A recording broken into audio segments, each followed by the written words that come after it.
Some weeks ago, our Prime Minister with other key figures in both state and central governments visited Varanasi to inaugurate Kashi Vishwanath Corridor. There, Prime Minister participated in various religious rituals, from taking a holy dip in the river Ganga to worshipping inside the sanctum sanctorum of the Kashi Vishwanath temple. Not surprisingly, these acts of our Prime Minister have caused another controversy, as we have seen many times in the past. A section of Indian journalists again called out Prime Minister. They have taken the very usual line that how a person holding a constitutional position in a secular state can involve himself in rituals and ceremonies that is concerned only with one community. They are more or less repeating the same talking points, like it is a sign of imposing majoritarian will over the minority, and the cliche leftist trope that secularism khatre mein hai. Here is NDTV repeating the same talking point, arguing that Prime Minister visiting countless places of worship belonging to one community and doing all sort of rituals there is not the problem per se. But the problem is it goes against their version of Indian secularism, where the government is expected to engage equally with all the religions and celebrate their country's vast religious diversity. You're watching Reality Check. If you tuned into TV today, you might be forgiven for wondering if India, at least on principle, continues to be governed by a secular constitution. A government function, the opening of a short corridor that connects two sacred sites in the city of Banaras in Uttar Pradesh, was turned into a mega religious event led by a constitutional authority, the Prime Minister, along with the entire cabinet of the BJP-run UP government, as they took a sacred dip, held prayers, and much more. Now, this could still be justified under the so-called Indian model of secularism of engaging equally with all faiths, if the Prime Minister had held similarly publicized government events linked to the Muslim or other minority faiths in India. But in contrast, we were hard-pressed to find any evidence that he had. There are many other examples of prominent journalists, popular digital media outlets criticizing the event on the ground that it somehow goes against the spirit of Indian secularism, or let's say the idea of India. But not surprisingly, there is nothing new in it. In the past, where the Prime Minister visited Kedarnath in order to worship, or let's say inaugurated Adi Shankaracharya statue in Kedarnath, inaugurated the Ram Mandir in Ayodhya, and so on and so forth, countless examples. Certain section of media, politicians never missed a chance to criticize him, repeating the same notions that a head of state belonging to a secular state who took an oath under a secular constitution should not be seen being overtly associated with the religious practices of any one religion. Here, the leader of AIMIN, Mr. Sauddin Owaisi, is making more or less the same against the secularism argument. Bharat India का कोई मजहब नहीं है. आज प्रधानमंत्री ने नरेंद्र मोदी ने बहैसियते प्रधानमंत्री आज के भूमि पूजन में शिरकत करके उन्होंने जो ओथ लिया था उन्होंने उसका वायलेशन किया है. उन्होंने संविधान की का जो बेसिक स्ट्रक्चर है सेकुलरिज्म उसको वायलेट किया है.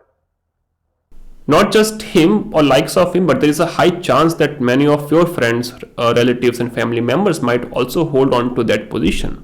That if a Prime Minister, Chief Minister or any other constitutional figure involve himself or herself in religious ceremonies or inaugurating religious places is something which undermines secularism as enshrined in our constitution.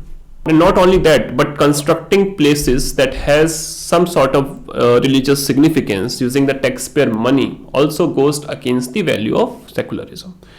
So my purpose in this video is to try to debunk at least these very notions. Try to explain my position that the involvement of Prime Minister inaugurating Kashi Vishwanath Corridor or constructing of Kashi Vishwanath Corridor by the government using the taxpayer money does not undermine either secularism or democracy or constitution or whatever. And don't worry, I would not indulge myself in the classic whataboutism.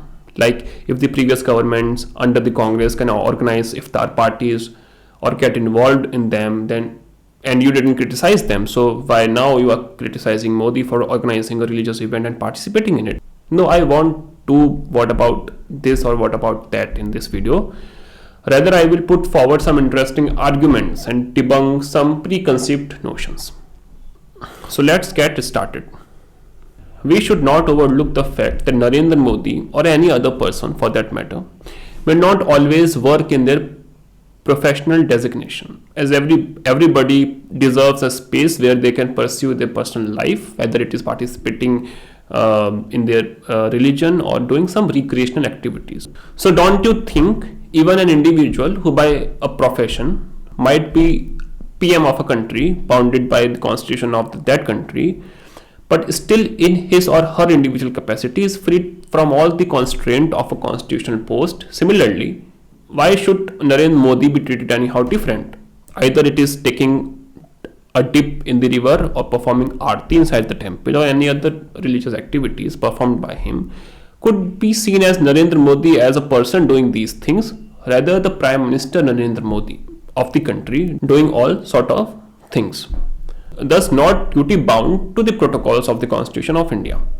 But even suppose for the sake of the argument that Narendra Modi acted there in his official capacity as the Prime Minister of the Indian state rather than in his individual capacity, does then it is something which goes against the spirit of the constitution of secularism? Now let's check. The most popular definition of secularism that has been accepted worldwide by the intellectuals and the Western nation states is what has been espoused or similar to what has been espoused by French sociologist Jean Bobérot. He clearly laid down three principles, and a state would be called a true secular state if it follows all these three principles in practice. The first principle is like separation of religious institution from the institutions of the state and no domination of political sphere by religious institutions.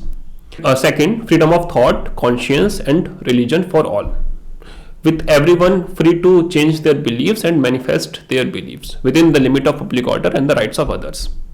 Third principle, no discrimination against anyone on the grounds of their religion or non-religious worldview, with everyone receiving equal treatment on these grounds. Not surprisingly, our constitution also reflects all these values in one way or another. Okay, now I want you viewers to carefully go through all these three principles and tell me whether you really think the Prime Minister and his colleagues, by inaugurating Kashi Vishwanath Corridor and holding religious ceremonies there, really goes against these three principles of secularism. My understanding is it's really not the case, because the event at Kashi Vishwanath Corridor neither make any state institutions self-servient to any religious institution, nor it inhibits anybody's right to freedom of religion, nor does it make the Indian state discriminate on the grounds of religion. So in other words, the PM performing religious rituals undermines secularism to the extent as the President of the US undermines secularism whenever he or she takes an oath of office over the Bible. And you can all guess what can be the answer to that. Not at all. So a reply to those who always cry कि भाई secularism खतरे में है, especially 2014 की बात से, either you don't know what secularism really means, which I mean the well accepted definition of secularism worldwide, or you are using a largely twisted definition of secularism to suit your political agenda or narrative. But even if we set aside these arguments, there is still a criticism left, which is often made by the left liberals kind, which I suppose is worthy of a proper response. This is how much it is justified to spend taxpayer money either on the construction of places which has a religious character, or organizing an inauguration event which has a religious ceremony is officially part of it. I will like to counter that with the two interesting arguments. Let's take a case. Let's say there is a company which was autonomous once, but now the government started to control and manage it. The government control its assets or properties, and even the profits that is being gained by the company now being administered by the government. And the government direct the company what to do with these profits. And it's something not hypothetical. Most of the public sector companies work on this model. Now we find it totally legitimate when the government give subsidy to the same company or even expand its business using the taxpayers' money. Isn't it? Now, surprise, surprise. It is the same thing that has happened to the Kashi Vishwanath temple. Not just Kashi Vishwanath temple, but countless other Hindu temples government controlled and administered. Particularly in the case of Kashi Vishwanath temple, it is the UP Shri Kashi Vishwanath Temple Act 1983 of the Uttar Pradesh state government which allowed the state to transfer the management and control of the temple from its mahants and pandits to a board constituted and administered by the state government. The same board also administers a temple fund which constitutes all the wealth and income generated by the temple, including all the assets and properties. So why not the same logic that is being applied to the government controlled company can not be applied to the temple as well, whose not only management, treasury and wealth, but even the non-secular activities like religious rituals and ceremonies performed inside the temple is being regulated and administered by the government. So by using the same logic, why can't a temple like this should not be entitled to the benefits and subsidies provided by the government by spending the taxpayer money, obviously? Isn't it a legitimate question? Not surprisingly, in that particular act, there is also mentioned it is the duty of the board to ensure proper hygiene, cleanliness and provide facilities for proper performance of worship there. This is the very thing that has been done by the government by building a massive corridor around the temple to create more space in order to ensure cleanliness and proper worshipping. But hold on. Personally speaking, I find state meddling in the affairs of a religious institution not very convincing. It's much surprising for me. We find religious institutions interfering in the matters of the state very abhorring, but vice versa of that, not much. And that's very unfortunate. Why can't we learn from the example of the secularism as being practiced in the USA, where neither religious institutions interfere in the matters of the state, nor does the state interfere in the matters of religious institutions. And now the second point, why always we have to use the same lens when it comes to a government building or spending money on projects which have some kind of religious character.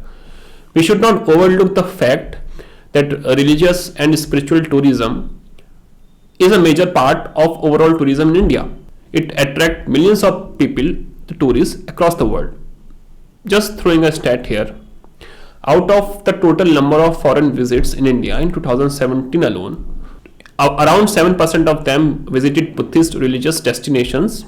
In the absolute number, around 1.7 million international tourists visited Buddhist sites alone, and that too in a single year. And that trend is increasing year to year. Similarly, for Kashi or Varanasi, tourism is the second most important industry for the city, and it has a lot of potential to attract a lot more international tourists. And as we all know, tourism directly or indirectly boosts the employment both in formal and informal sector, at least in the local areas. So we can see these efforts of building or expanding religious sites as an effort in the direction of enhancing tourism, which ultimately creates a lot of employment opportunities. Rather than perceiving it as an act of government to promote or associate itself with any religion. The last reason, which is not an argument as to speak, but my personal understanding. See, any country or a nation is known for its unique identity. Despite all the material growth and development, there is still a craving left for being identified with something which is unique to the nation we belong to. Thus, the civilizational heritage of a nation is what often comes for the rescue in order to fill that void of lack of identity and even save us from identity crisis. Not surprisingly, Kashi and other often underestimated places represent the very civilizational heritage of Bharat. I will even go to an extent and to say that in many ways, Kashi has encapsulated the civilization of Bharat in a mini form. Whether it is the Gautam Buddha giving his first sermon there, setting the motion of the wheels of dharma, or the birthplace of great bhakti poets like Kabir Das, Tulsi Das, Ravi Das and so on. All were born in Kashi and made it as the center of their work. Or let's say the debating culture there amongst the various school of thoughts within Hinduism. Or let's say home to around 23,000 temples and various ghats. All of that suggests the cultural and civilizational importance of Kashi for the nation. So don't you think Kashi needs some sort of governmental help, taxpayers' help, to make it a symbol of Indic civilization, a sort of cultural center of India, just as the city of Kyoto and city of Frankfurt regarded as the cultural capital of Japan and Germany respectively. So now I want to ask you guys, what do you think about the Kashi Vishwanath project? Do you really think that it is somehow against secularism? If yes, then what is your definition of secularism? What do you think about the arguments presented by me? Please tell me everything in the comment section below. We will soon meet again. Until then, take care of yourself. अब मुझे जाने की अनुमति दें. Thank you for your precious time. Goodbye and namaste.